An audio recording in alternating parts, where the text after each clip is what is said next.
Good morning, and welcome. We thank you for entering this morning. As you come in, we ask that you push all the way to the front. We're expecting a large crowd this morning, so to ensure that we have enough seating for everyone, please come in and be seated in the front. Thank you.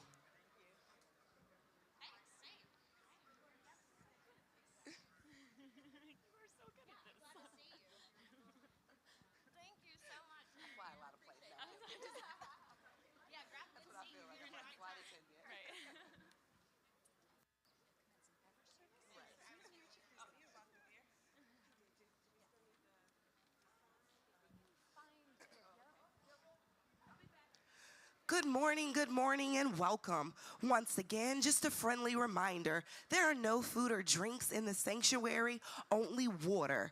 Once again, there are no food and drinks in the main sanctuary, only water. And as you come in, we're expecting a large crowd this morning, so we ask that you fill in all the way to the front. Once again, we're so glad that you have joined us. We are expecting a large crowd, so we ask that you fill in all the way to the front.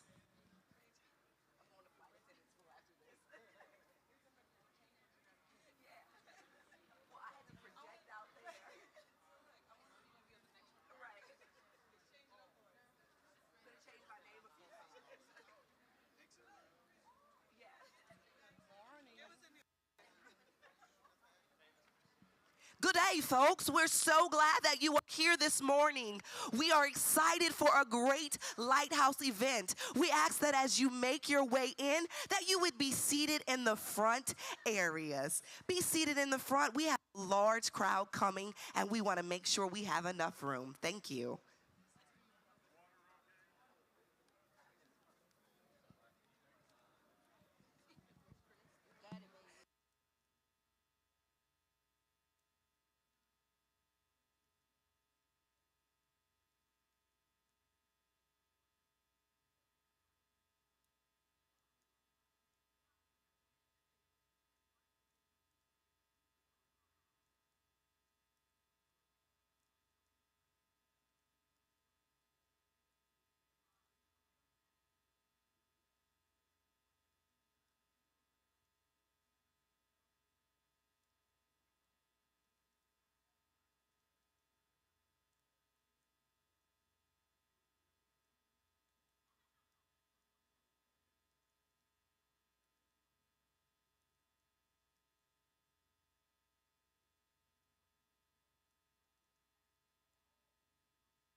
Good morning, and welcome, welcome. We're so excited that you have joined us for this lighthouse event.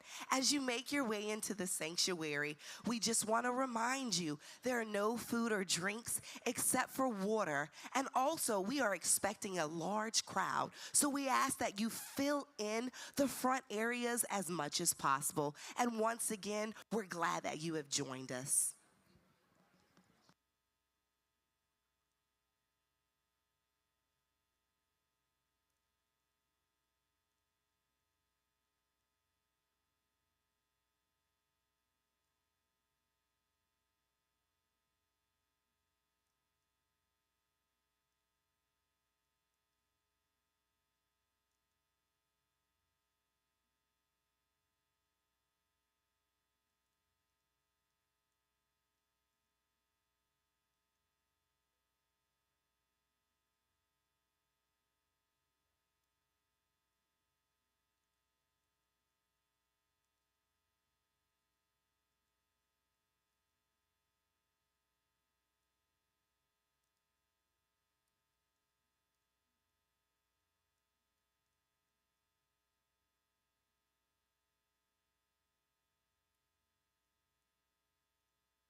Good morning, good morning. Welcome to our Community Lighthouse event.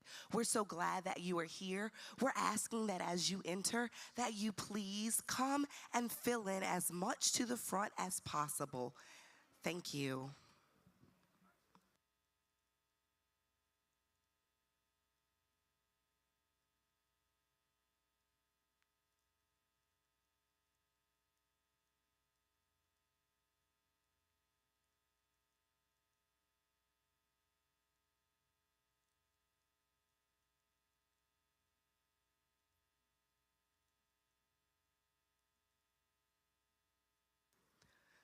Good morning, and welcome again. We will be starting very shortly. We're so glad that you have joined us for this Community Lighthouse event.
Good morning. We will be starting shortly. Just an FYI, restrooms are located out of the sanctuary to the left. Restrooms are located out to the left if you need those. And we're so glad that you've joined us for our Lighthouse event.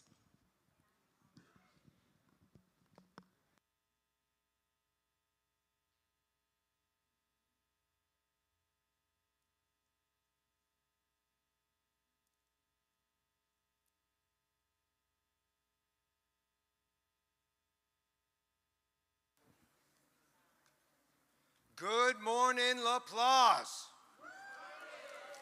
Turn to your neighbor and say, neighbor, you look marvelous, especially in LaPlace. We're so glad you're here wherever you're from.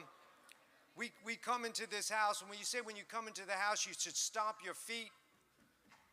Can you stomp your feet? You should clap your hands. And you should say, good morning, Pastor Sean. That's me. I'm from that place far, far away called New Orleans. They got a little church over there called First Grace on that little street called Canal, a couple miles from that place called the French Quarter. And I am so glad to be in LaPlace with you. There's no place like LaPlace, amen. In the words of our good friend Kool in the Gang, we are here today to celebrate. We're celebrating solar power, people power, community lighthouse power. And today, you are here for the grand opening of New Wine Christian Fellowship as the newest and the biggest community lighthouse and microgrid in South Louisiana. Can we hear it for New Wine? And we just want to say, New Wine, you have been so gracious and warm. Thank you for welcoming all of us from around this state to be here today. We'll say more about the Community Lighthouse soon. For now, Community Lighthouse is a place in your neighborhood, a place of refuge, a place of comfort, solar and people-powered community in times of trouble. Can I get an amen for that? Amen. We are here also to continue to deepen our relationship with the United States Department of Energy, which has been our best friend right here in Louisiana. And we want to welcome someone who has been such a good friend to Together Louisiana, Together New Orleans, and to our state, Sonrisa Lucero, to come up from the Department of Energy and run us through the agenda for today. Thank you, Pastor. Hey, thank you, Pastor Ingram. How are you doing? Thank you. Oh, I'm doing terrific. Always Awesome. better with you. Oh, thank you. Likewise, likewise, and better with everyone out here. How y'all doing? How y'all doing? Yeah. All right. We getting caffeinated. We getting some fruit and some energy in here, right? My name is Sonrisa Lucero, and I'm our Special Advisor for Stakeholder Engagement over at the Department of Energy. I'm in our Office of Energy, Justice, and Equity, and so I'm thrilled to be here and to be with all of you. And what I'm going to do is kind of run you through the logistics so you know what to expect today. And I'm going to try to do that in 2.5 minutes, and it's a full jam-packed day because we got a lot to share, and we have a lot we want to learn from you as well. So, and a lot of good work we want to do together. So let me see how I can do that. And so here we go. Buckle up. All right. So in about 10 minutes, I think, less probably now, a little over 5 minutes, we're going to have the secretary and the whole Cool in the Gang, the whole gang, Cool in the Gang, is going to be coming in from taking a visit to actually see the solar arrays that are here and the battery systems. And we're going to be having a great bit of fanfare discussing about the solar system itself and how important these resiliency hubs are for resiliency in hurricanes in the faces of storms. When the lights go out, where can the community go to find a place of refuge, to make sure you have a place to charge, a place for your medical equipment, a place for making sure your phones can stay charged so you're in communication with your family members and your loved ones, and really creating a lighthouse for the community. So we'll be talking about that next. Then we're going to have a roundtable, and we're going to talk about how do we get this beyond just one building? How do we get this beyond one place? We're going to have people here from the Public Service Commission. We'll have elected officials. We're going to have philanthropy, nonprofit organizations, and our DOE staff, including the secretary, here to talk about how do we put this at scale? How do we make this happen in more places than just here? Yeah, I got to woo somewhere. I'll take it. Right. Then following that, we're going to share some information. We're going to let you know what is the DOE funding opportunities that are available, not just in solar, but including solar, as well as other areas that community organizations, local governments, even residents and business owners can try to pursue, and so that you can bring some of these DOE dollars down into your communities. At that time, we're going to have a lunch break, and everybody's going to be able to go get some really great food, enjoy some fellowship. We've brought we've rolled deep in our DOE delegation today. And so we have over 30 DOE staffers that are here that are anxious to share what information they have for you and to answer your questions. Some of them will be with the secretary and other community leaders taking a look around town. And around the community and the river parishes here to identify, to hear some of the concerns that are happening. And so some of them will be away during lunch, but the other half will be here to engage with all of you. Then I know I'm way over time, so I'm going to try and do this quickly. In the afternoon is when we're going to do some work. So we're going to talk about all of the big funding dollars that have come here to Louisiana in the form of formula grants to the states or to private entities like businesses. And we're going to hear about those projects, and then also the avenues that DOE has created to engage with those groups to make sure that the benefits of those projects get down to the local community groups that need the benefit the most. Then we have a workshop so you can learn how to build those plans, and that's a tool we call the Community Benefit Plan. We're going to walk through it. We're going to do activities at each of these roundtables. And then finally, at the end of the day, we're going to wrap things up with a listening session and a final roundtable about the community benefit plans with all of the groups that have been funded here by the DOE in this area, in the river parishes. So it's a packed day. It's mixed with learning, it's mixed with listening, and it's mixed with work. Does that sound okay? Amen. All right. Thank you all for having us here, and we look forward to the day. Thank you, Sonrisa. It is time for our roll call to see who's in the house. So we invite Cynthia Coleman to come up now and do our roll call. Wonderful has just entered. Good morning. Good morning. Good morning. Good Secretary of Energy in the building. All right. Morning. All right. it's going to be what we call roll call by region. And so we want to see how much more greatness we have in this space. And so I will be calling you by region, and when I call your region, make some noise. All right? All right. So the first region, North Louisiana. All right. All right, all right. Let's heat up that temperature. Central Louisiana. All right. That's good. That's real good. Southwest Louisiana. Oh, man, the whistlers are here. Point Coupee in Iberville. All right, I hear you. East Baton Rouge. All right. Now, I'm a little biased here, but I must save this particular person just for me. Greater New Orleans. Ew. And last but not least, the River Parishes. We also have 50 people on Zoom. Now, why don't you all give yourselves a great round of applause and welcome to the Room of Greatness.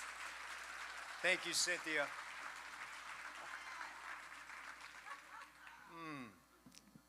Now, our guest this morning is that most everybody in this room has lived through a disaster. Can I see a show of hands? Any Betsy survivors? What about, I know I'm not going to get them all. Remember Gustav? Just that little storm. Gustav. Kind of went right over New Orleans and just knocked on Baton Rouge's door and knocked it down. Katrina. Rita. Ida. Oh, Ida hurt. I spent a lot of hours on the roof of a church during Ida. Now, you know, the strange thing is when these disaster hits, we all know what's going to happen, don't we? I mean, we could all be up here saying, well, let's see, there's going to be flooding. There's going to be some property damage. Some fridges are going to get warm and houses are going to get hot because the power is going to get out. And we also know there's going to be some loss of life. And a lot of that loss of life, we have decided, is unnecessary. And during these events, we often find ourselves saying this: when are they, as in our public officials, when are they going to respond? When are they going to make this happen? When are they going to make that happen? And we've really decided that's an antiquated way of thinking about things. And we have to start thinking about a new we. When are we and how are we going to respond in these situations to our neighbors and the people in our community? Community Lighthouse Initiative has been our monster vision of an idea of how we can very practically and powerfully provide in these times of disaster. Provide sanctuary, a place of refuge in a neighborhood, in your neighborhood. Turn to your neighbor, say, in my neighborhood? Yes, in your neighborhood, a 15-minute walk. Wow, is that a big idea? Well, our federal government, after getting just a couple phone calls, has just jumped in with both feet and both hands and played a big role, giving us Category 5 amounts of money, helping us think about energy transition and climate change and grid resilience. And good old Together Louisiana has become the model for the nation with this Community Lighthouse Initiative. And here's what we discovered. As complicated as it all can really be, every time we have gone into a community and asked, do you want to be a community lighthouse? And they start working it, they win. And if that community wins, it means we all win. You get a community lighthouse in your neighborhood. Do you have a community lighthouse in your neighborhood? Why not? Our challenge to you is just start thinking right now about your neighborhood. Who is the hub of life, especially in times of disaster, in your neighborhood? What church? What community center? Where? Go knock on their door. Maybe it's your door. And start saying, I have got a monster idea called Community Lighthouse, where you could have solar panels on the roof of your building with Tesla battery backup power so that you can love on your neighbors in these times of disasters. And there won't be two disasters. The disaster that actually happens and the tragedy that happens after the disaster. This is what we are here about today, and we're going to be hearing more and more about it. Our United States Secretary of Energy and the pastor of this wonderful congregation are getting a tour of this really remarkable place called New Wine. And I'm looking over at the gentleman at the door here, and when he has his hands up like this, it means they're not quite ready. So we're going to give you a few minutes, but I have so much faith in you. Who can't sing in this body? Well, guess what? I can't sing either, but I'm going to sing, and you're going to like it. We're going to do something called call and response. Some of us know and don't know what that is. It means I'm going to sing a verse, and you're going to sing a verse. It's an old gospel, but we've reworked the words just a little tiny bit. And when the secretary comes and she starts coming down, we're going to sing this little ditty just for her. Okay? Are we ready? Say, I'm ready. Come, let us sing. Got to do a little better than that.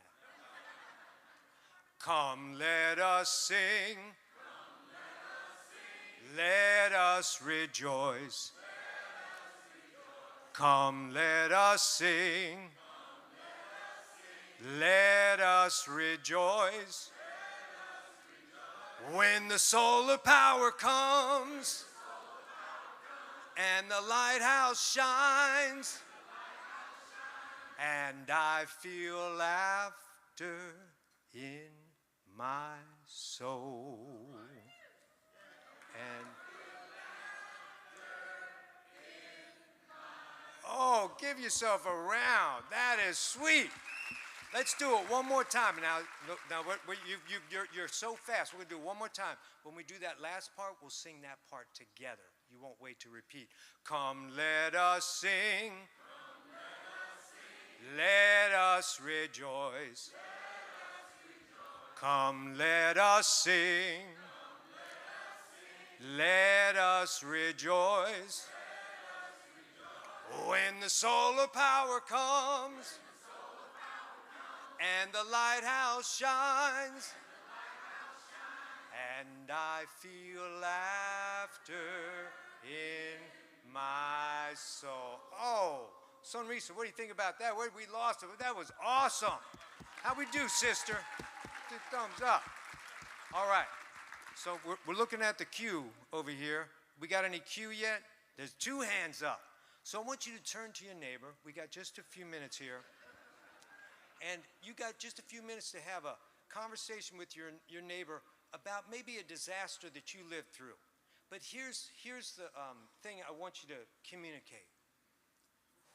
During that disaster, what little thing came to your aid? What little light shined that just gave you hope in the midst of that disaster? Okay, we got just a few minutes. Go ahead and circle up however you can, and I'll pull us back when we're ready.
All right, good people.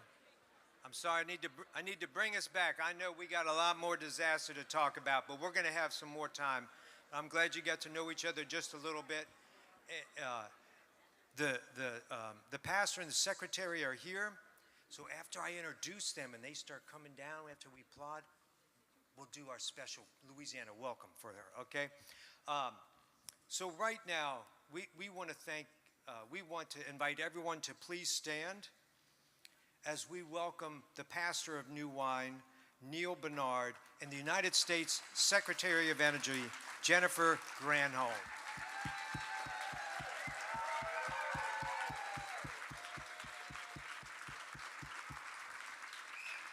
Let's stay up.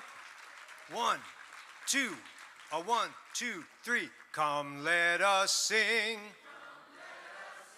Let us rejoice. Come, let us sing. Let us rejoice.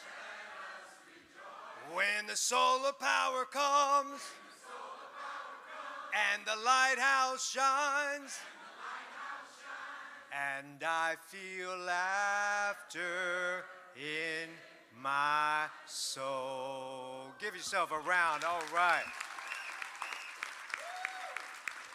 Pastor. Well, good morning. We are so excited that you all came to be a part of this monumental event. We're honored to have all of our special guests, our distinguished guests, all of our elected officials, all of our community partners, all of you that play a vital role, but we especially are honored to have the U.S. Secretary of Energy, Mrs. Granholm. Why don't you give her a warm welcome? Come on, give her a nice little... Jennifer. At this time, I'm going to ask our parish president, Jacqueline Hotard, to come and welcome you all. Thank you. Good morning. This is a great day for St. John the Baptist Parish. I'm so very honored to be here, and I'm even more so honored that we have our Secretary of Energy, Jennifer Granholm, here with us. Please give her another round of applause. It's because of your leadership, the leadership of Pastor Neil Bernard and all of the groups that have joined together, Together Louisiana and Greater New Orleans Foundation and so many other organizations. There's so many, I don't want to forget someone, but this is a day that we can celebrate continued resilience for St. John the Baptist Parish. And as Pastor Bernard said, we are one of the communities that's most at risk for natural disasters. And so this is so much more important for us that we can continue to be that lifeline to our community. So thank you again for joining us, and thank you to everyone who had a part in pouring into St. John and making sure that we can recover the best that we can from what we know will be continued disasters. Thank you. Thank you so much, Parish President. As many of you know, as you shared, according to the Climate Vulnerability Index, which measures communities that are vulnerable to extreme weather, environmental risk, income level, or access to health care. Although they measure 10 counties that are greatest at risk, 5 of them are in Louisiana, and St. John Parish is at the top of the list. Just 2 years ago, the second strongest hurricane to ever hit Louisiana in 165 years devastated our community, causing almost $65 billion of damage here in South Louisiana. 85% of all the homes, businesses, and churches in this area experienced some kind of damage. And so I want you to know that's why we're so thankful for organizations like the Greater New Orleans Foundation and Together Louisiana, who today are going to help us celebrate the grand opening of New Wine Community Lighthouse, which will be the largest solar microgrid hub in the state of Louisiana. Come on, isn't it wonderful?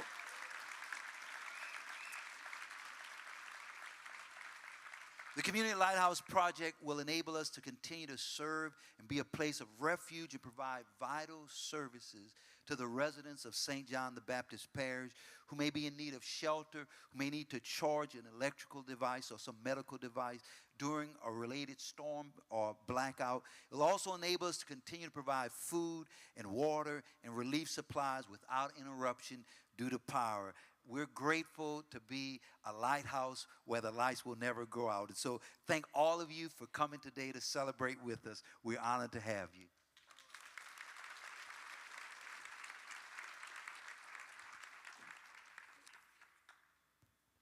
Thank you, Pastor. We want to turn our attention now and remind ourselves of why these community lighthouses are so very important to us. And so we're going to hear a few stories, beginning with Cynthia's story. Good morning. Thank you so much for you all indulging me for just a moment as I share my story. We all know that Hurricane Ida and the after effects, the entire state of Louisiana was in darkness. My family went and purchased a generator. That was a joyous time because they were able to charge their devices and cool off. 3 family members laid down that night with the fan running, feeling just a little bit better, and they all died from carbon monoxide poisoning. Thank you.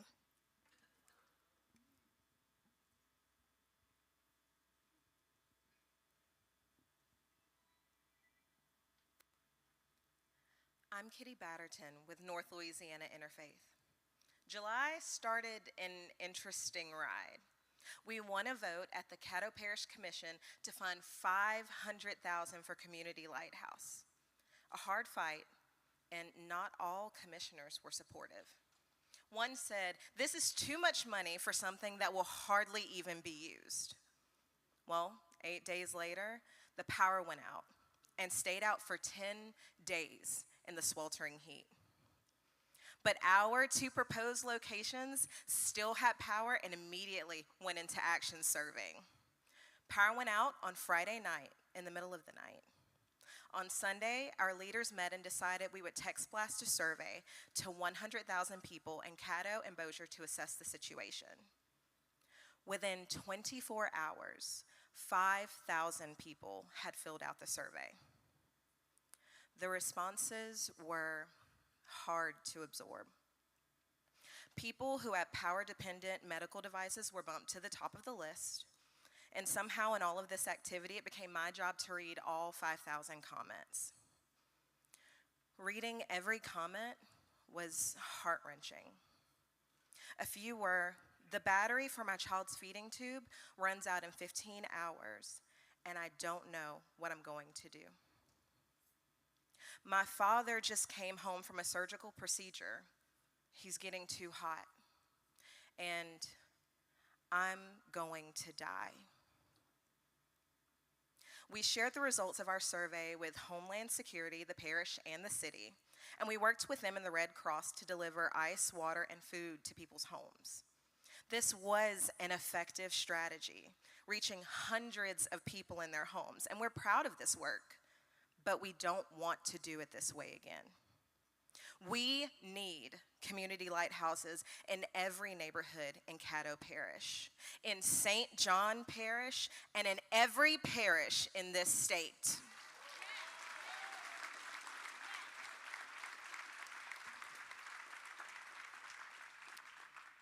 Thank you, Kitty, and thank you, Cynthia. These stories, let's just, if you missed it, this is South Louisiana and North Louisiana. All these areas have disasters. The country has disasters. These stories, they remind us of this strange fact about disasters. When disasters strike, oftentimes the leading cause of death in the disaster, especially in Louisiana and the Gulf Coast, is not the disaster itself. It's the power outage. In 2020, Hurricane Laura, there were 21 people lost their life. 19 of them died from power outage. In 2021, the power outages in the winter storm Uri killed more than 700 people in Texas and North Louisiana. Hurricane Ida in Orleans Parish alone, 36 people died. 30 died from the power outage related deaths. Power outages are a crisis. And in Louisiana, we are ground zero. Ida hit us hard. Who lived through Ida? And I don't know about you, but you know, in my life, I feel like God gives me these moments. They're not always moments you ask for, but it's like God says, I'm giving you this moment, and you get to decide what to do with it. And Ida, for me and for many people, was one of these moments where you say there has got to be a better way of responding to things, especially these disasters. And so some community leaders got together. I remember some relatively half-sane person calling me and saying, what about if we put a bunch of solar panels on the roofs of community centers and churches and some Tesla batteries, and that way people could charge medical equipment, come get some food, get cooled off, etc. I thought, wow, that's a great idea. That'll never happen, amen? Would you like that at your church? Sure, I'd like that. All of a sudden, we were meeting, talking about it, figuring out this new way of responding, a better way of responding than simply saying, when are our public officials going to do something? And saying they can't do something for every household in every community, but maybe we can. And we sat down and started figuring out this community lighthouse initiative.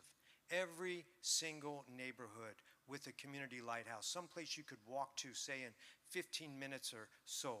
Solar power, battery power, clean energy, imagine. Clean energy, resilient energy, imagine.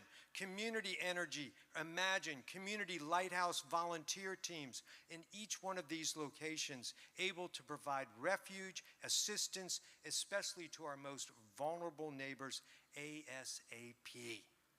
Could this happen in your neighborhood? Turn to your neighbor and say, it's going to happen in my neighborhood.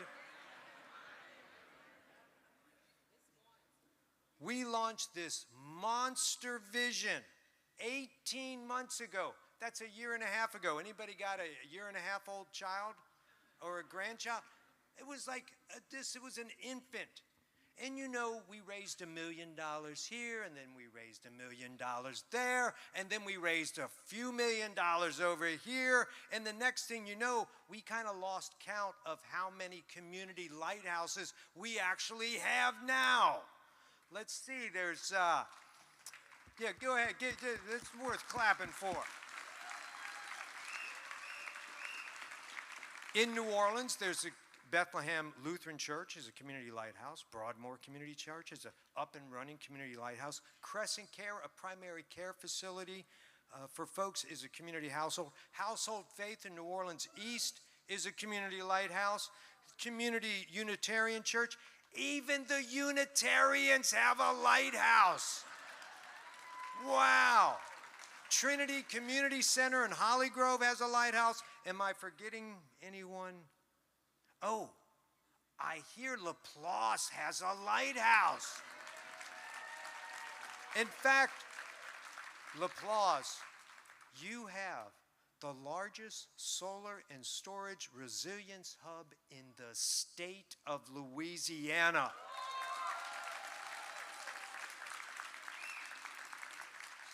So, Madam Secretary, is that the proper term? Maybe it isn't. You have been such a friend to us. We want to call you Jennifer. Jennifer, would you mind? Come on up and take one of these mics for us. And Thank you so. Oh, no. Sit. I'm standing for you all. Thank you so much. We just want to say briefly something you already know, and we want everyone to know. We had this monster vision, and we called your office, and your staff jumped in with both feet and both hands like they had nothing else to do, like we were the most important people on earth. They spent hundreds of hours with us, and we know we would not be here today without you and your staff. Thank you for being a friend in Louisiana. Thank you so much, Pastor Anglin.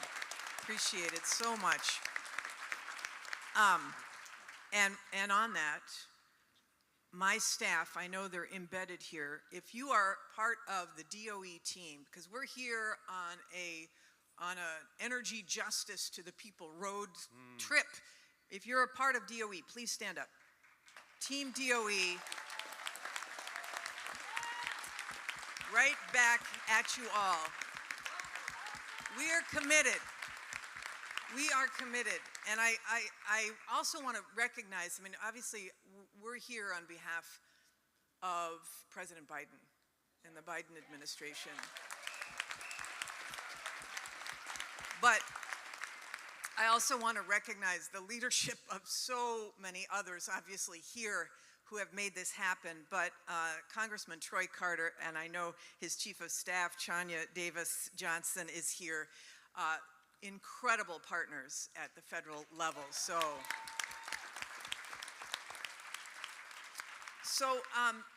I love the metaphor and the reality of the lighthouse. And I want to share, this is a quote from author Stephen Pemberton, who wrote about lighthouses. And what he said is this: the lighthouse is noble, selfless, steady, and faithful. It requires no recognition and seeks no reward. The lighthouse does not judge or ask how the traveler has come to be in danger. After all, it finds itself in the same storm. Neither does it concern itself with socioeconomic status or the political party to which the voyager might belong. The lighthouse has but one mission, which is to protect the journey of the traveler. Now, you in this area, amen, have been on some amazing voyages. And to your point, all of these voyages, these horrible storms, the excessive heat, are only going to increase unless we get our act together as a globe, right? You have experienced record heat this summer.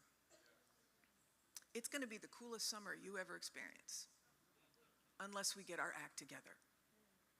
So while the climate piece of this, what we're talking about today, this hub is important, what's even more salient for those who are here is the resilience part, the safety part of actually getting energy that is God-given and free to be able to power and save people's lives.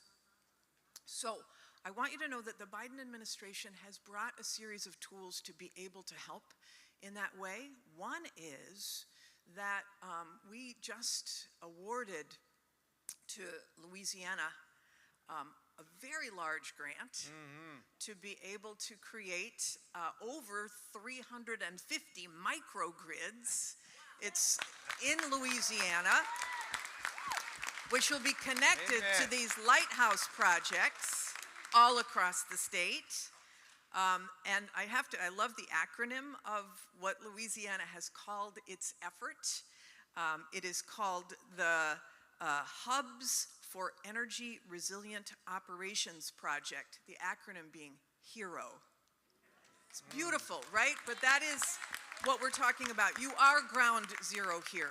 And that $250 million is going to be matched by another $250 million from other sources. So it's actually a $500 million project, which will also be joined by philanthropic organizations and faith community, et cetera, because you have shown as an example how this can work in Louisiana, right here, but also for the rest of the country. It is hurricanes, yes, but in the rest of the country, there's different disasters that people are experiencing as a result of climate change and these extreme weather events.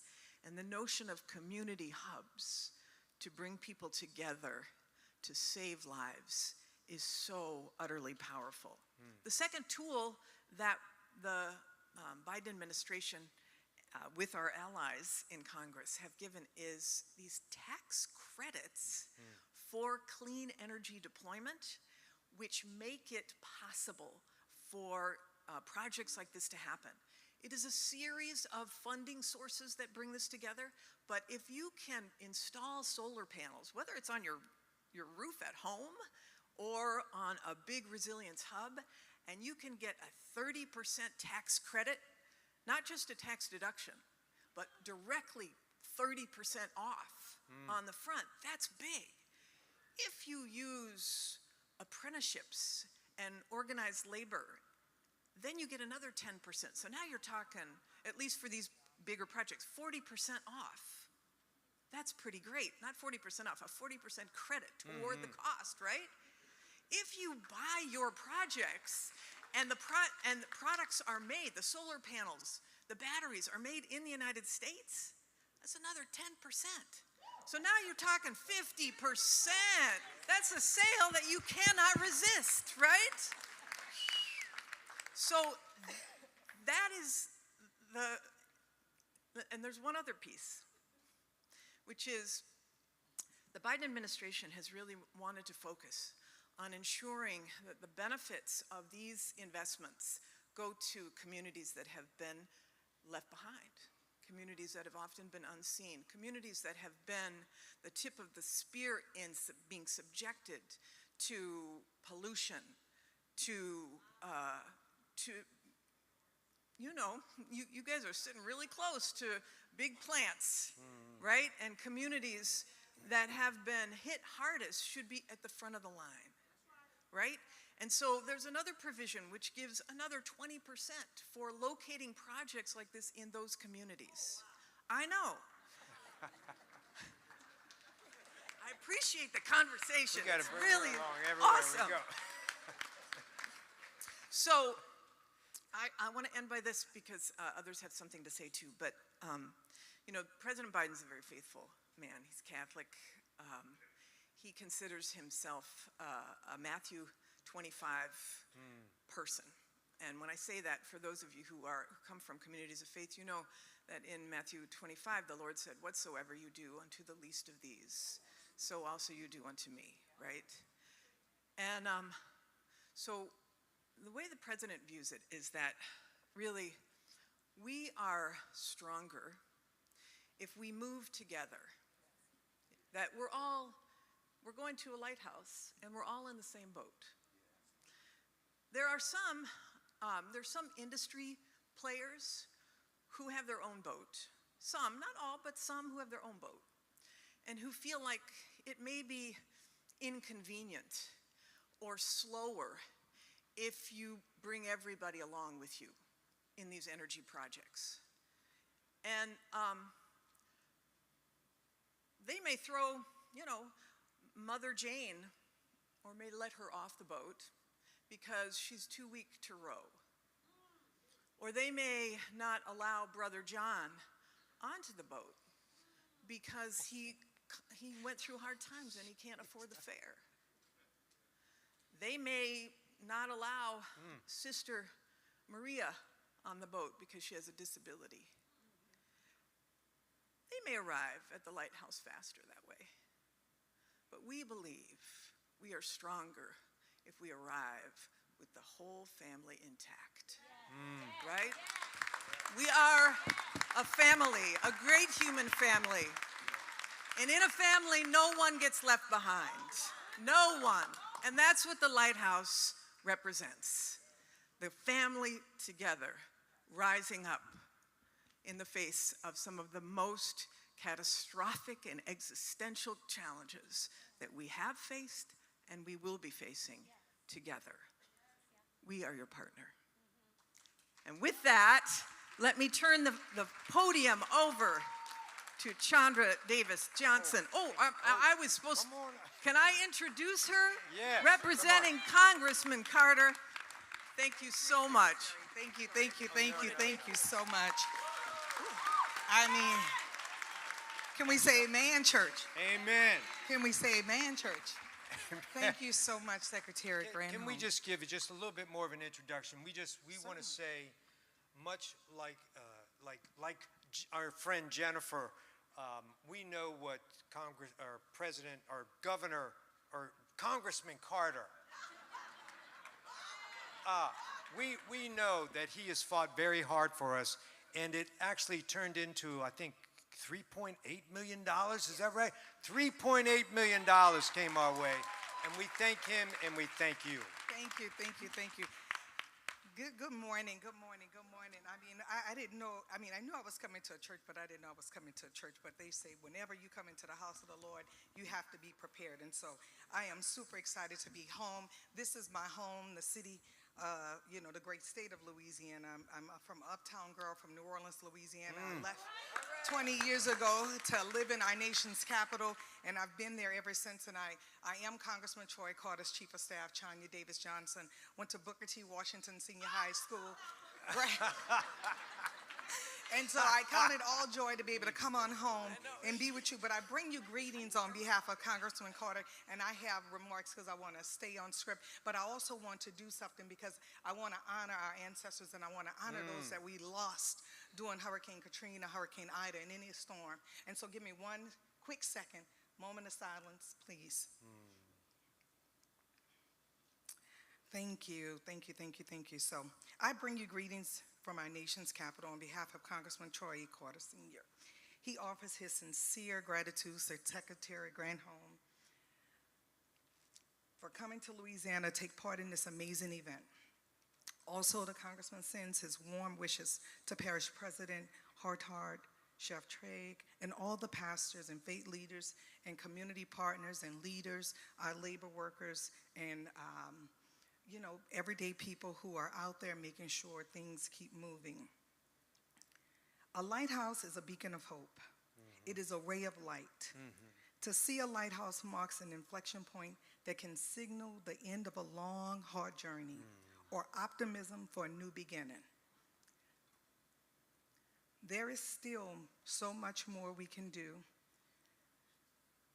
and do to help our communities better weather the storms. But today's accomplishments is an important next step. Congressman Carter will continue to fight in Congress for bipartisanship, infrastructure funds to come back to Louisiana to build stronger, resilient, weatherized grids that we can depend on. It is imperative that we are storm-proof, that our city is not just for the 100-year storm, but for every storm that comes our way. We must continue to support proactive solutions to the generational threat that we face. We have once again proven that love and light can beat out danger and darkness. So to all you who have your hands in this project, we say thank you and God bless you. Thank you.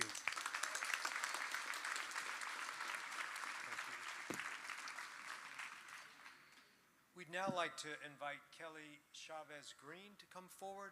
Can we hear it from Ms. Green? And much like our previous speakers, we need to say an important word. She represents the Greater New Orleans Foundation. And let's just say this. They gave us our first million and said, get busy. And get busy you did, right?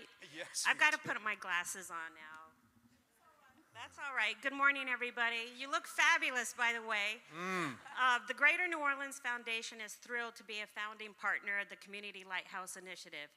As we've been hearing today, and some of you in the room remember the days after Hurricane Ida, in addition to the wind, rain, fallen trees, 1 million households lost power. As you heard in the earlier stories, it was a struggle to find food, water, ice, air conditioning. We spent hours in our cars to charge our phones.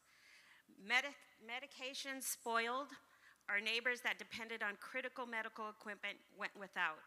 The heat was dangerously oppressive, especially for our most vulnerable neighbors. People lost their lives. As disasters become more frequent, we need to find and invest in new solutions. We must believe in a future for our region that is greener, stronger, and more resilient than we even feel is possible. then we must work for that future until we see it come true. We know that a more equitable, resilient future is possible for our region and our state. And every day, partners like Pastor Bernard and Together Louisiana are proving it. They persist in rebuilding towards resilience, and we must persist in providing our financial support. A few weeks into the recovery from Hurricane Ida, we visited New Wine. I can still visualize it more than 2 years ago. The parking lot was filled with hundreds of volunteers. There was gospel music blaring that you could hear from the streets.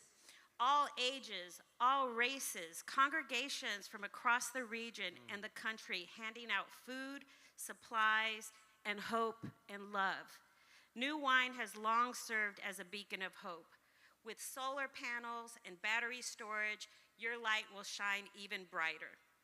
The Greater New Orleans Foundation's $1 million investment was a spark to help launch Together Louisiana's monster vision. Our one request, that New Wine Christian Fellowship be at the top of the list to become a community lighthouse. And now we are here today. Thank you, Together Louisiana. You saw a need in the community and stepped up to find a solution. Because of your vision and bold leadership, the residents of our region are safer. Secretary Granholm, thank you for putting a light on Louisiana and projects like the Community Lighthouse. We have proven that we can be a model, a light, not only for the country, but for the world. Thank you.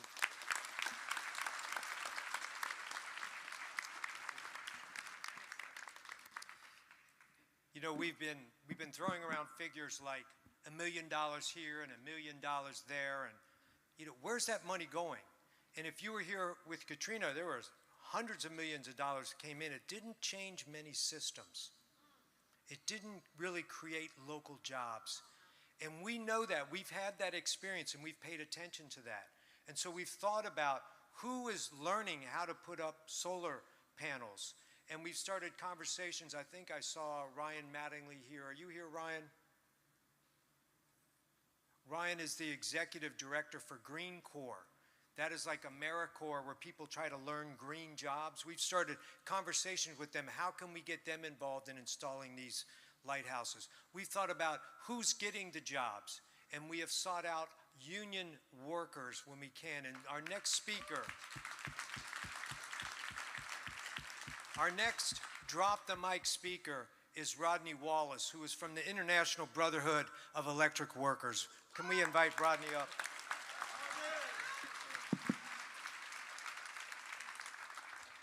I'm honored, I'm humbled, and I'm excited to be a part of this story. Here at New Wine Christian Fellowship, their mission is dedicated to renewing lives, restoring families, and rebuilding communities. And that leads me to talk about Tyrant 5. Tyrant 5 was the foreman on this project. And the foreman is tasked with taking everything that's on paper and turning it into reality. He led a crew of 5 people. Tyrant also have a 15-year-old son and a 4-year-old daughter.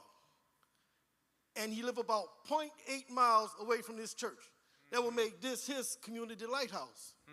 And I was talking to Tyrant a few days ago, and he was telling me how the IBW changed his life forever. And then he started to explain to me that he joined our apprenticeship program 1 month after being released from an 8.5-year prison sentence. And there was no discrimination against him for that. And with the union's earn while you learn model of education, he had no tuition, so that meant no student debt. Now he make over $70,000 a year. I think he came a long way in 5 years. So when you talk about restoring families, renewing lives, rebuilding communications, I want to thank New Wine Christian Fellowship. I want to thank Together Louisiana and IBW, and also want to thank all of you because you're the people that's behind all of those organizations. Thank you.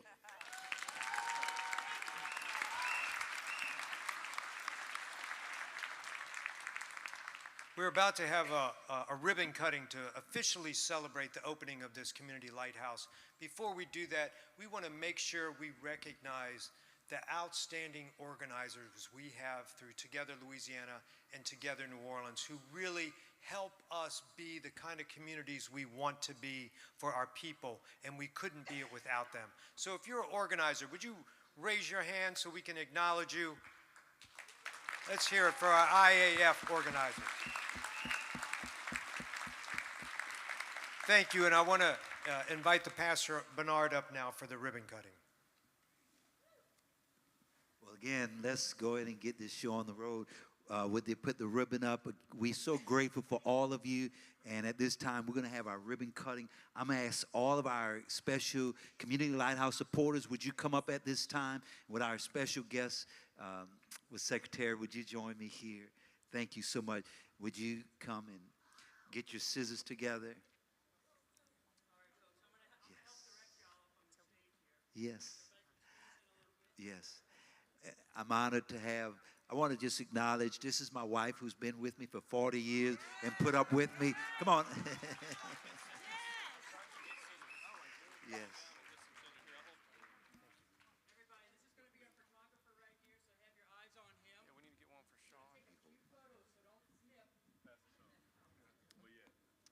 One more scissors, watch out.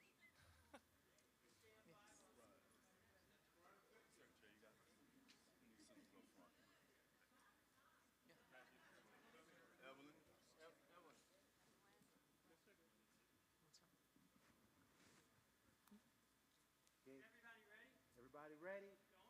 Don't snip.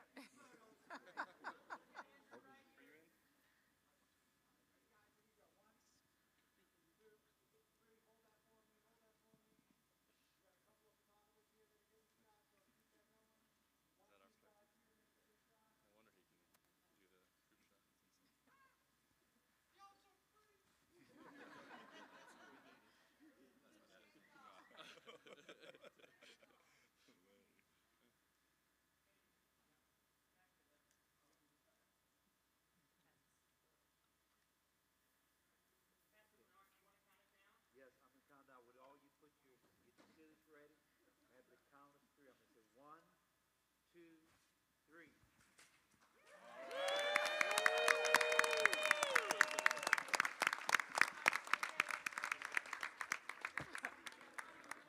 Stay here, one second. Stay put.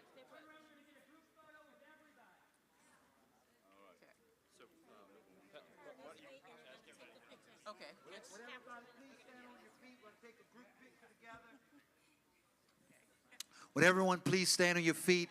They're going to take a group picture from the back. And so would you all face the stage? All of you on the stage, would you face the back wall?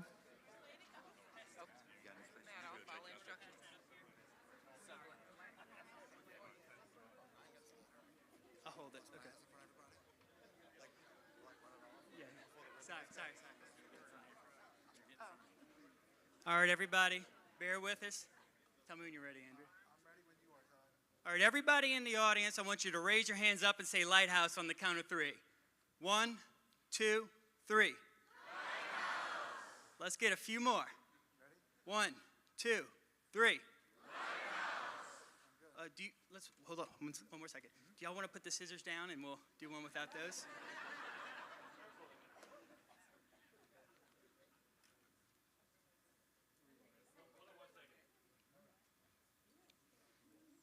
All right, audience, stay excited. We're coming back. All right. Throw your hands in the air on the count of 3. 1, 2, 3. Lighthouse. All right, thanks, everybody. All right. This goes back to Sean. Thank you.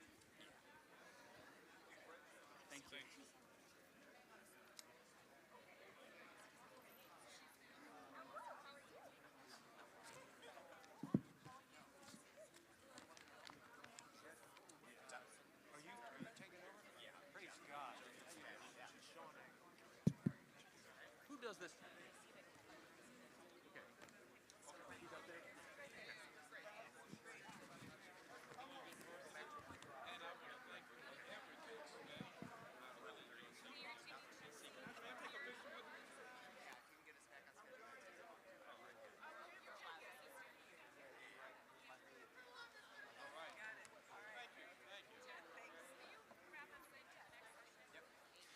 Okay, we are going to move right into the next session, which is a panel conversation. I want to invite all of our panelists to please join Secretary Granholm on stage.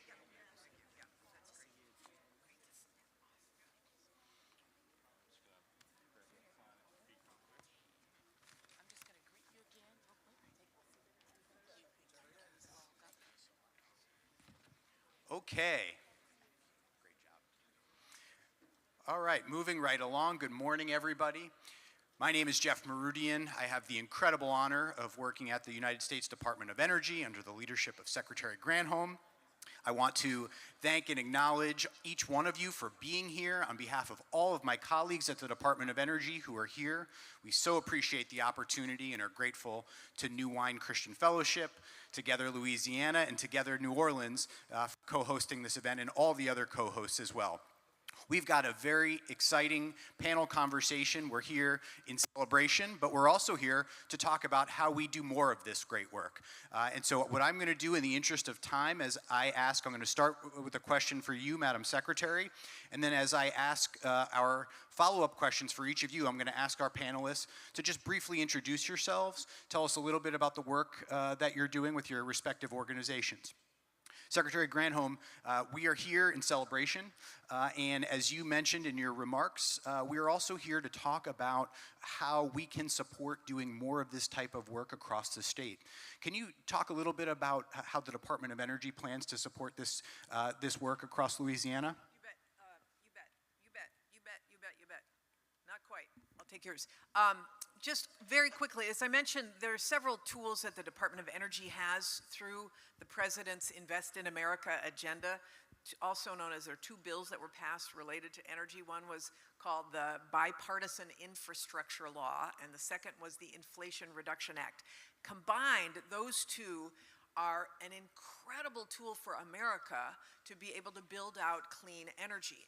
And what the Department of Energy is doing is to make sure we steer our efforts toward, as I say, communities, disadvantaged communities, communities that have been left behind. And part of the way we do that through big projects is to have a community benefits plan. When anybody comes to us for a funding opportunity, we require them to have a community benefits plan. That means they have to negotiate this project not for the community, but with the community. In other words, the community has to be at the table.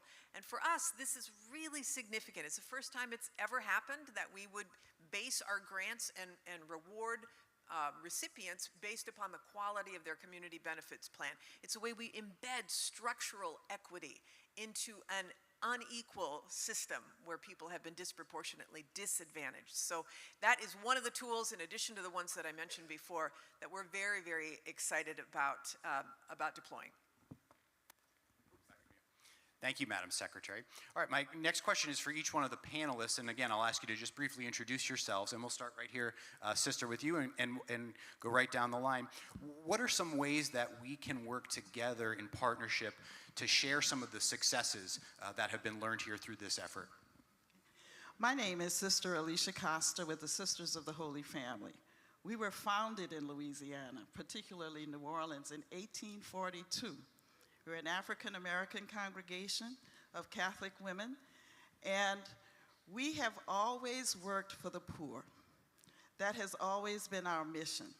Our founders took slaves off the street when they were no longer useful during that time, and it was against the law to teach children, black children, how to read, and yet this is what we did. Troy Carter is one of our sons, by the way. We are so involved with taking care of our poor that we try every way we can, even though now we have fewer members of religious who are entering, and maybe around the country you realize that this has happened. But this is one way that we still minister to our people. And so we live in New Orleans East. We have a 122-acre property that was bought back in 1909 when nobody wanted to be back there. They saw it as swampland. And when I went to school back there in '65, they told me, ooh, y'all go to school in the jungle. There was nobody back there. But now New Orleans has built all the way past New Orleans East, where we are. And so we've become very involved. We have our very poor on the left side of us and our middle class folks on the right side. And so we are constantly feeding them from our kitchen. And here we're trying to create not only just a little lighthouse, but also we want to use 22 acres of our property that we have in order to build a solar community solar project, which would continuously have people have lower utility bills. That is a big issue. We have people in our city whose electricity is being turned off daily because they cannot afford the electricity. Thank you. Joe Evans, I'm from the Kresge Foundation, a private philanthropy in Detroit that also has a focus on New Orleans and a few other cities around the country. I was really touched by, Madam Secretary, your story about the boat and how we keep everybody on the boat. And there is, the boat will move faster without the disabled person, without the community that's been disinvested and is behind the curve on learning about these technologies. And philanthropy's role, in part, is to ensure people can stay on the boat and help move it along faster. The $250 million award from the Department of Energy for the state of Louisiana, as the Secretary noted, is about half this project size. The total projects that expects to support is about $500 million. And that grant requires matching investment. The tax credits, the solar investment tax credits in particular, are a great pathway toward achieving a lot of that difference, but you get those tax credits after the projects are done. And we need to identify sources of financing to bridge those gaps. One big challenge is that a project this size, 150, 200 kilowatts, is a small project to the capital markets, to the administration, to the loan program office. I saw Jigger Shaw here. He has a great loan program office, but they need projects at scale. The awardees under the Inflation Reduction Act are going to get very large financing facilities, but to get them to that last mile, to get them into the communities, to make good on the Justice 40 promise, it takes a lot of effort on education, on organizing communities, exactly what Together Louisiana and Together New Orleans have done, and all of you. 300-400 projects across the state. Now that's a scale that we can bring capital markets into, we can bring the administration into. We're working through networks of community serving organizations in some places where disasters are hit the power grid like they do here, trying to replicate something like what you're doing. In other places where the challenges are more about the cost of energy, it's like the way that you get into these communities, we have to organize building-owning, community-serving entities to create thousands and tens of thousands of projects that are ready for the financing.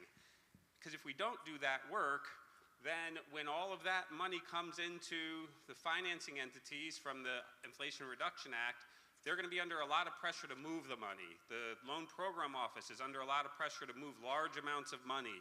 And the philanthropy's role, and I thank you for the great example you guys have, is to try to help organize that demand, provide education, the early building assessments, move boards along, and create just tens of thousands of buildings in Justice 40 communities that are ready for the financing that's coming. If we don't do that, then that money is going to go to the affluent community next door, and because those projects are going to be ready. So that's the drum I've been beating and the work we're trying to focus on, and appreciate the opportunity to share.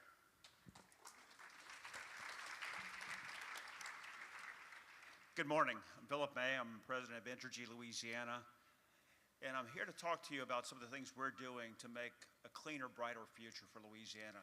First of all, Louisiana has a bright future, and it's becoming brighter all the time because one of the initiatives we have is to add 5,000 megawatts of clean, renewable energy in the form of solar over the next several years. That solar is going to power our industries as they move to cleaner products, like energy transition to cleaner energy. And the so what of that is we're already seeing the benefits of it. For instance, you may have seen in the recent announcement that First Solar is going to build the largest solar panel manufacturing facility in the entire Western Hemisphere here in the state of Louisiana. Cora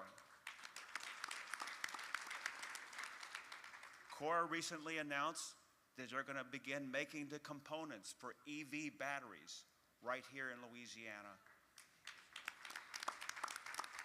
And CF Industries is making low carbon ammonia right here in Louisiana. All of this enabled by clean energy. So clean energy is the shape of the future. Our commitment, in fact, Entergy was the first utility to voluntarily reduce its commitment or make a commitment to reduce carbon in the U.S.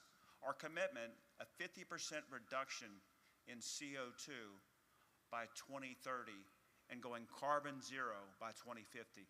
And our customers support that. It's good for our businesses, it's good for our residential customers. But on top of that, we know we are dealing with more frequent, more extreme storms. So we have a resiliency plan that we have filed that will touch 10,000 projects, 11,000 miles to make the grid more resilient. So when we have a storm, we can get back up on our feet again. No, we can't build a grid that won't be affected by anything that Mother Nature throws at you, but we can build a grid that can come back in days instead of weeks. So think about the impact of that, because what we know is if you have to evacuate, typically the typical family has to spend $1,000 to evacuate. Many of our customers are hourly wage earners. If the lights are not on, if the power's not on, they're not at work. That's a tremendous financial loss. So getting our communities and our businesses back to work means getting our citizens back to work, and it has an enormous impact on you. So the last thing I'll note is we also are focused on our low-income customers. We have proposed to reduce our fees, our late fees on our bills. We have proposed to reduce the fees we have for reconnecting the lights and so forth. We have added $1 million to help customers pay for bills because of the energy burden we have. Now, you know Louisiana has some of the lowest rates in the United States, but we have a heavy energy burden because of the energy used. We're also working with the Department of Energy in the state of Louisiana on new programs for energy efficiency. We'll add significant amounts of dollars so we can ramp up our energy efficiency programs, because if we can reduce the amount of energy, it's zero carbon on any energy you don't use and help lower the energy burden on our consumers. That's what we're doing at Entergy. Good morning. My name is Evelyn Turner, and I am a leader with Together New Orleans. But I sit here more in the capacity of a regular, ordinary citizen. I appreciate the changes Energy is speaking of here, but this past summer was for all of us, right? One of the most expensive in terms of energy, and we often feel as citizens there's very little we can do. We are at the mercy of the powers that be. But in the last year, I've learned that we're all in some way leaders, and we can make a difference. I've joined with Sister here with their efforts to start community solar, and I learned a great deal, things that I would not have known had it not been for the support of the Department of Energy, and they're educating us and helping us to understand what it is we're dealing with and what changes can be made and how we can be instrumental in making those changes. I sat in city council conferences talking to city council members who I found myself in a position of having to inform them because of what I learned. And I believe that we have more power than we realize. All right. And I just want to encourage us.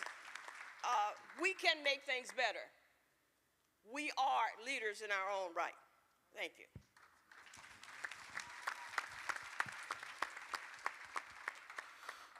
My name is Rodney Wallace. I'm a member of the IBEW, International Brotherhood of Electrical Workers, Local Union 130. And my primary job is organizer, which is a recruiter.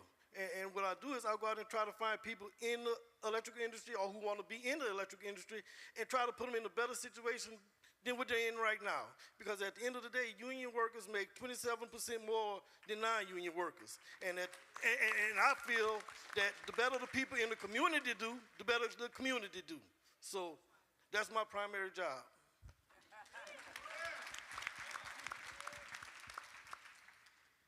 Well, good morning, everyone. My name is Devontae Lewis, and I am your Public Service Commissioner on the Public Service Commission. Thank you. Thank you. We were here just about almost a year ago, and I talked to you about the work that I believe the Public Service Commission should do to ensure that we had an affordable, sustainable, and reliable utility system. And I'm happy to talk about the progress of what we have done in that year. One of the first things I talked about, as we know, and we've heard about it, is what we call energy insecurity. Nearly 34% of your income goes to affording your utility bills. And in the state of Louisiana, as we know, we are the second poorest state in the nation. Just any change in that could be devastation of you making the choice between heating your home or eating. And so we have to have a stronger regulatory system that is looking towards the future. And so what have we done at the Commission? We have a resiliency rulemaking right now, which is we are asking every utility, we are going to put parameters about how are you ensuring that our grid is reliable and resilient when storms come and we are not losing power as often as we have. We are also talking about what type of investments we should be making in energy efficiency, making sure that we have dollars that are appropriated to you so when you have a window that needs to be replaced. We talk about reducing your energy consumption and your energy usage. That the state, we are right now debating that the state would create its own program so that we can ensure that every person in Louisiana has access to money to ensure that you can improve your homes. But it's broader than that. I think what we have to do is also look at what we have to do around.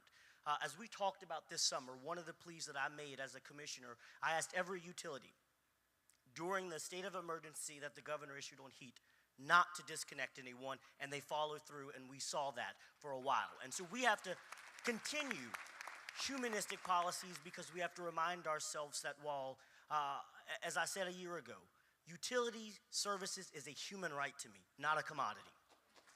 And we have to treat it that way. And so the investments that we are seeing from the Department of Energy significantly helps. We have a commission meeting on Monday, and I know some of my Together soldiers are here that comes to the commission meetings. One of the things that I did is I asked every utility to give the commission a report of every single federal program that the Department of Energy has that they have applied for. And we will see which utilities are stepping up. I am very proud of Entergy Louisiana because they've been the front line of trying to get some of this money in North Baton Rouge and in New Orleans. And so we're going to make sure that we are utilizing that. And another thing that we did is we are pushing that in their development and their plans, the federal government gave tax credits to the utility to build. We are making sure that when they get a savings from the tax credit, that tax credit flows back to you and that you see that credit, not just the company. And so my final message to you is we have opened the doors of the Public Service Commission, and I want you all to be there, and I want you all to know that I will continue to lift up your voices and fight for you and ensure that we have a stronger, better future for Louisiana. Thank you.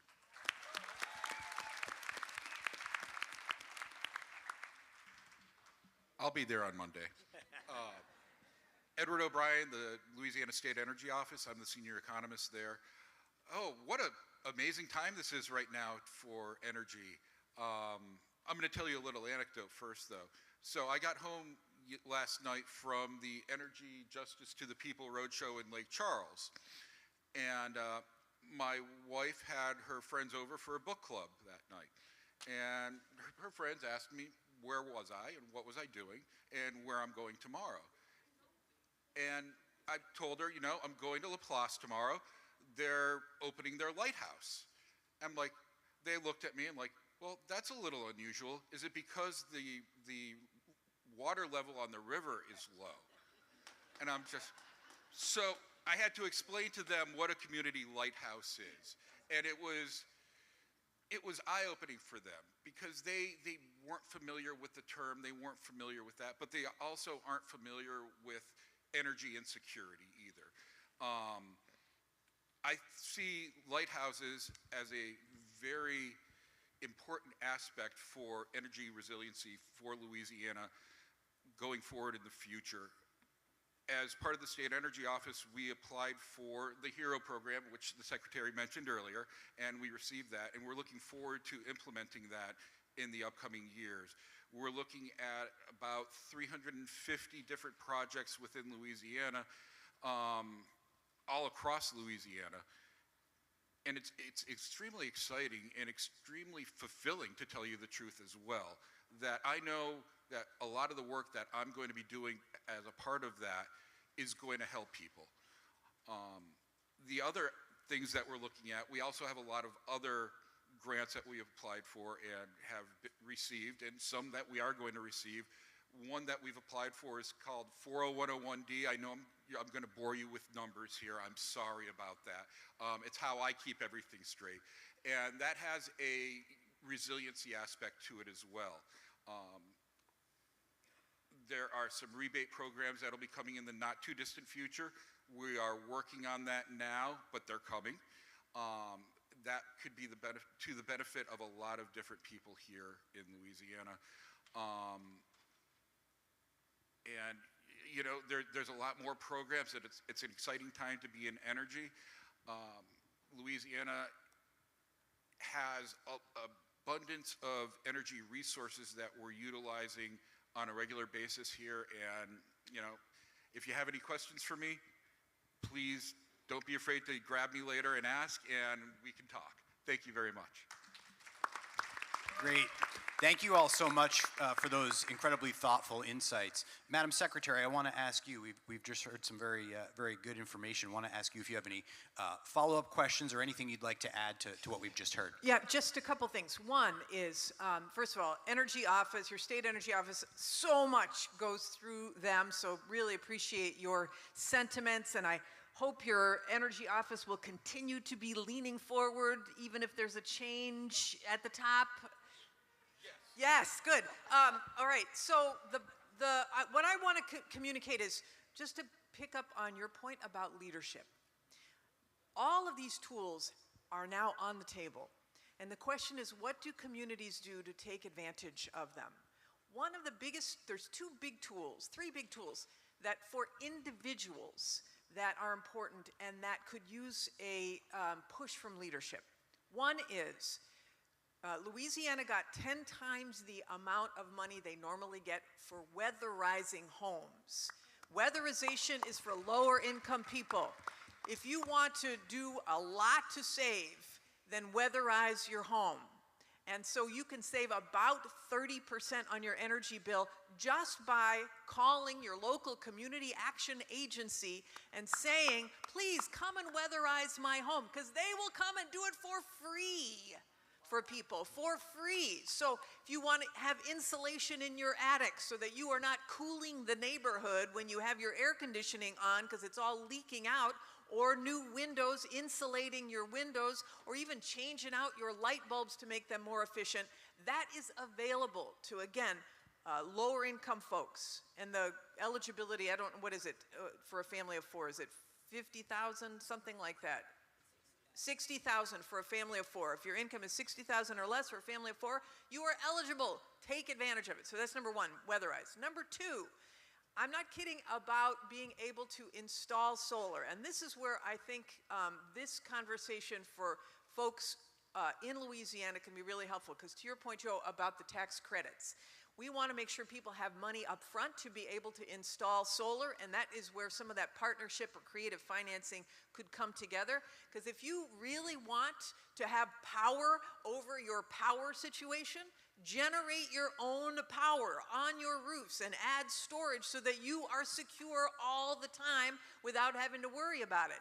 And you can install solar panels that are hurricane proof. They have the solar panels now can withstand winds 150 miles an hour, but and we want you to take advantage of the tools to be able to do that. And that's why these tax credits are so important for everyday citizens.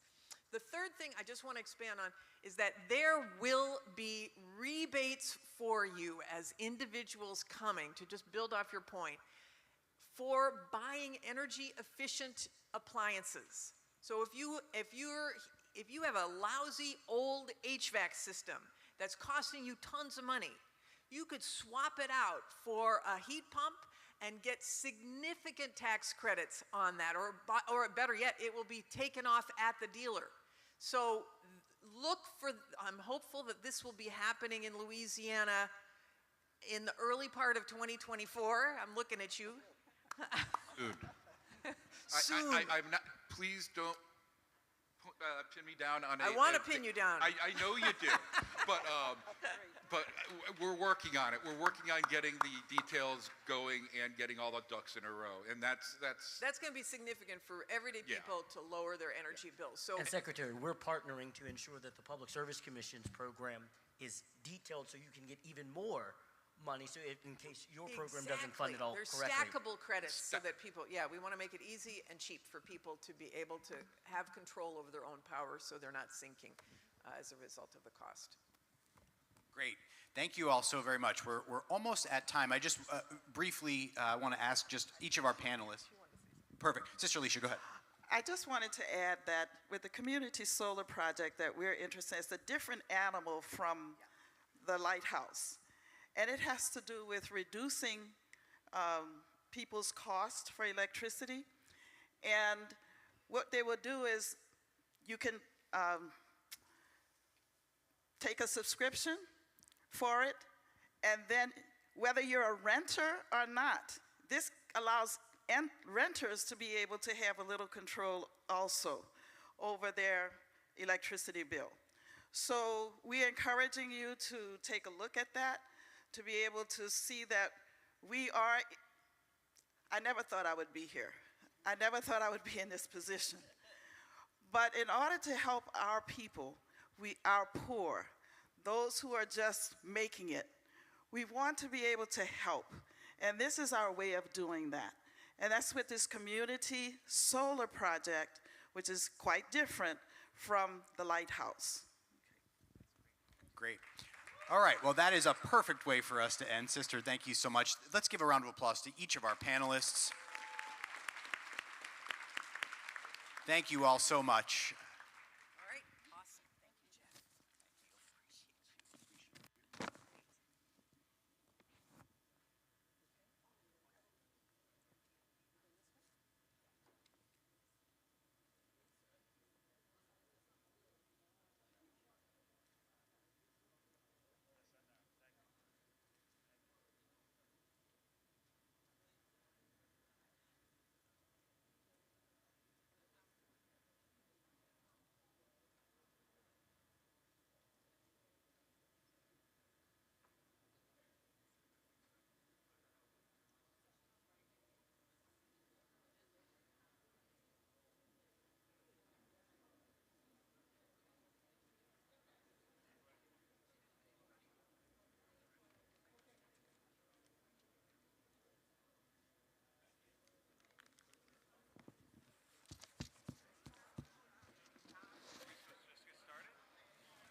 Hey, good morning, everyone.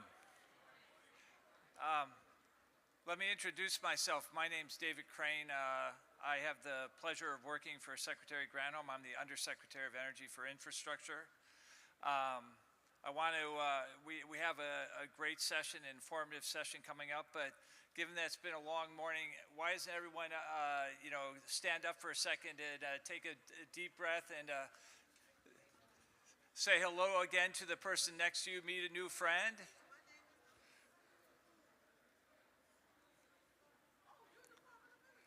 Yeah, good, good.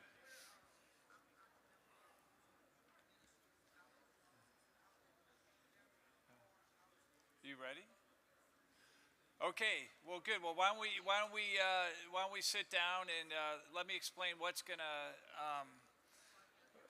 happen here next.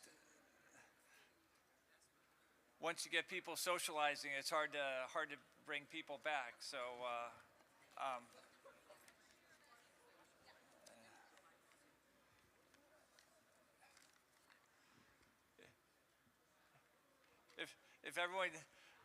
If everyone can get seated.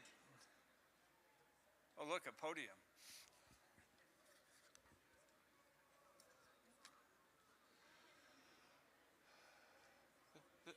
So if I could, let me explain what we're going to do now. You've heard a lot about the programs, about what the federal government has done, the $250 million that is going to provide for the